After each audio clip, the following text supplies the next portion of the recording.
വളരെ എളുപ്പമായിട്ട് വെക്കുന്ന ഒരു ചിക്കൻ കറിയുടെ റെസിപ്പിയാണ് ഈ കാണിക്കുന്നത്. അടുപ്പത്ത് കുക്കർ വെച്ച് വെളിച്ചെണ്ണയാണ് ഒഴിക്കുന്നത്. കടുക് പൊട്ടി വന്നിട്ടുണ്ട്. അതിലേക്ക് ഇടാൻ വേണ്ടിയിട്ട് സവാള അരിഞ്ഞതും തക്കാളി അരിഞ്ഞതും പച്ചമുളക് അരിഞ്ഞതും വെച്ചിട്ടുണ്ട്. ഇനി കരിവേപ്പില ഇടുകയാണ്. അതിനുശേഷം സവാള, അതിനകത്ത് പച്ചമുളകും കൂടെ ഇട്ടിട്ടുണ്ട്. ഇതിനകത്ത് ഇനി ഉപ്പിടുകയാണ് പെട്ടെന്ന് സവാള വഴണ്ട് വരാനായിട്ട്. എന്നിട്ട് പിന്നെ ഒന്നുകൂടെ ഇളക്കി സവാള ഒന്ന് ഇച്ചിരി വഴണ്ട് വരട്ടെ. ഒന്ന് ജസ്റ്റ് ഒരു വാടിയാൽ മാത്രം മതി. കുക്കർ 2 സെക്കൻഡ് ഒന്ന് അടച്ചു വയ്ക്കുക. ഇത് ഇപ്പോൾ എടുത്തിരിക്കുന്ന ചിക്കൻ കറിക്ക് ആവശ്യമായ പൊടികൾ: മുളക് പൊടി, മഞ്ഞൾപ്പൊടി, മല്ലിപ്പൊടി, മഞ്ഞൾപ്പൊടി. ഈ കുക്കറിൻ്റെ അടപ്പം തുറന്നിട്ട് ഒന്നുകൂടെ ഒന്ന് ജസ്റ്റ് ഇളക്കി കൊടുക്കണം.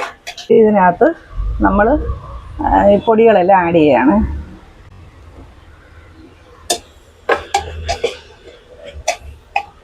ഇനി ഇതിനകത്ത് നേരത്തെ പൊടിച്ചു വച്ചിരുന്ന ഇഞ്ചി, വെളുത്തുള്ളി, ഇറച്ചി മസാലകൾ, ഗ്രാമ്പു, പട്ട, ഏലക്ക, പെരിഞ്ചീരകം, കുരുമുളക്, തക്കോല ഇതെല്ലാം കൂടി പൊടിച്ചതാണ്. അതിൻ്റെ കൂടെ തന്നെ ഇതെല്ലാം കൂടെ പൊടിച്ച് മാറ്റിയത്.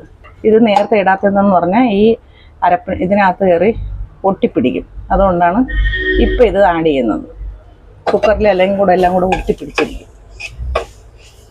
ഇതിനകത്തേക്ക് നമ്മൾ നേരത്തെ അരിഞ്ഞു വെച്ചിരുന്ന തക്കാളി എടുക്കുകയാണ്. കഴുകി വൃത്തിയാക്കി വയ്ക്കുന്ന 2 കിലോ ചിക്കനാണ് ഇതിനകത്ത് ആഡ് ചെയ്യുന്നത്. അത് നല്ലതുപോലെ ഒന്ന് ഇളക്കി ജോയിൻ ചെയ്ത് എടുക്കണം. ഇനി ഇതിനകത്ത് ഇടുന്നത് ശകലം ചിക്കൻ മസാലയാണ്. ഇട്ടിട്ട് ഒന്നുകൂടെ നമ്മളൊന്ന് ഇളക്കി കൊടുക്കണം. ഇതിനകത്ത് ഞാൻ ഉപയോഗിക്കുന്നത് ചൂടുവെള്ളമാണ്. ചൂടുവെള്ളം വേണം നമ്മളിതിനകത്ത് ചേർക്കാനായിട്ട്.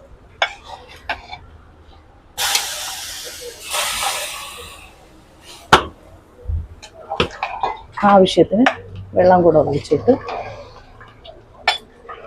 ഇനി ഇത് നമുക്ക് ഒരു 5 വിസിൽ വരുന്നത് വരെ നമുക്കിത് വേഗം വയ്ക്കാം. അടച്ചു വെച്ചിട്ട് നമുക്ക് വേവിക്കാം. ഇതിപ്പോൾ 5 വിസിലായിട്ടുണ്ട്. ഇനി ഇത് ഇറക്കുകയാണ്.